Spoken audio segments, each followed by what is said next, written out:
In the last episode, we saw that Jesus is God's provision for our problems. And in this episode, we're going to see how it all began, how Jesus came to earth, the Christmas story. Maybe the Christmas story is a little muddled for you. Bits have been added on, and what's true, what really happened? Well, let's go back to that first coming of Jesus, where he came to earth, and see the truth of the Christmas story.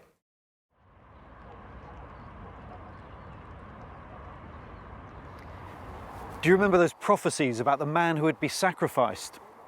He would come from here in Nazareth, but he would be born in Bethlehem to a virgin.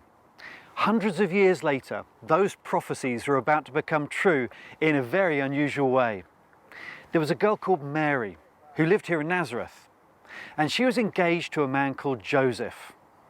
Now, of course, as Jews, they believed, according to God's law, that it was not right to sleep with each other until they were married.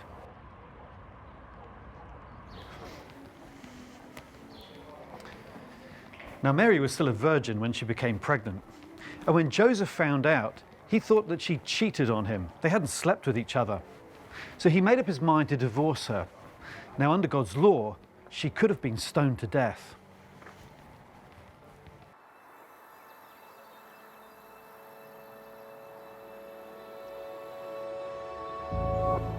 But then at night, Joseph had a dream. An angel of God appeared to him and said, "Joseph, don't be afraid.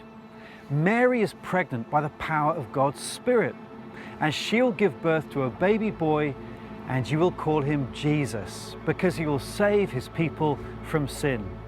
Now, that Hebrew name Jesus, it means the Lord saves.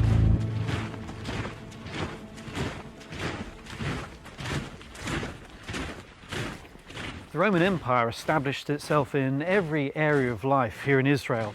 In 63 BC, they conquered the region.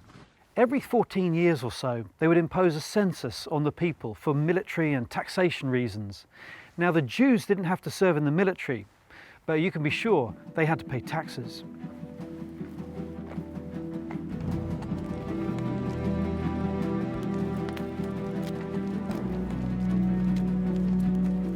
That meant every man had to return to his hometown to register to pay taxes. Now, for Joseph and Mary, that would mean an 80-mile trip by donkey back to Bethlehem.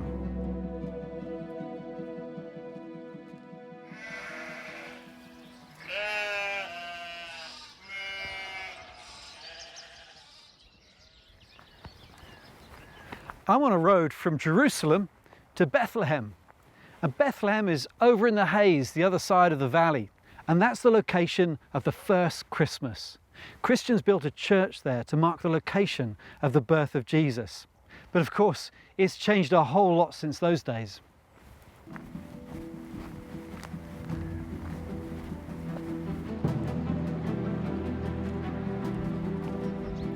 So Joseph took Mary on that journey just as she was about to go into labor, and they made their way back to Bethlehem, where they would stay in a simple peasant home.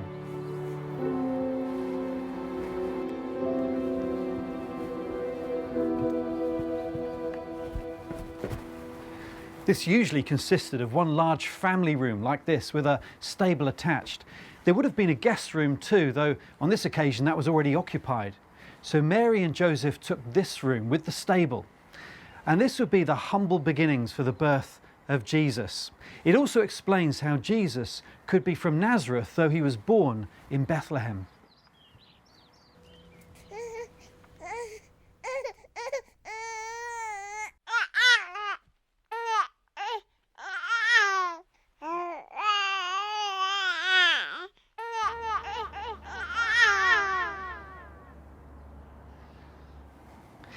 If I'm sounding a little out of breath, that's because I'm on a steep ascent, making my way up Herodian,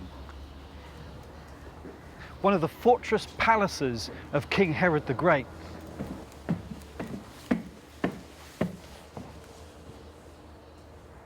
So here we are at the top of the Herodian, this man-made hill overlooking Jerusalem and Bethlehem. King Herod, we know, was a brutal, paranoid maniac. He had family members killed. And he built fortresses like this because he needed to protect himself. There were many enemies that he'd made. And he was the king at the time of Jesus, with the power of the Roman Empire behind him. These were violent times.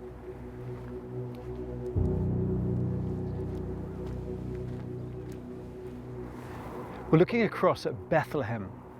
And when King Herod heard the rumour that a child had been born in Bethlehem who would be king of the Jews, he wanted him killed too.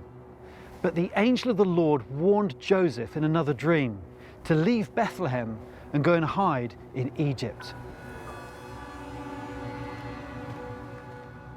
Now, when King Herod couldn't find the child Jesus, he flew into a rage.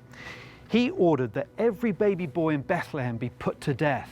And so was fulfilled that prophecy that described a great sorrow coming to that region. Now, Mary and Joseph waited in Egypt until Herod had died before they returned with Jesus to Nazareth.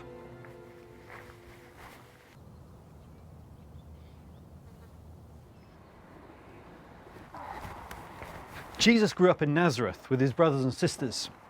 He was from a poor family, and eventually he would grow up to be a carpenter like his father Joseph.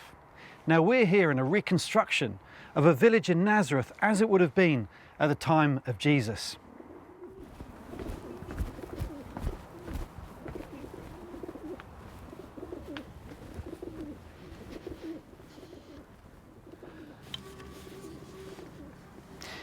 Jesus grew up in an ordinary carpenter's workshop like this, making maybe farming implements or furniture.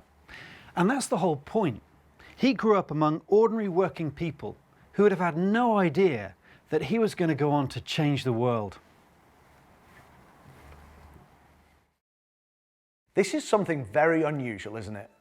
This is Almighty God, the one who made the world, coming into the world as a little tiny baby, as the person of Jesus. And this is a very remarkable birth. It's never happened like this before. It'll never happen again. But what is this little baby doing?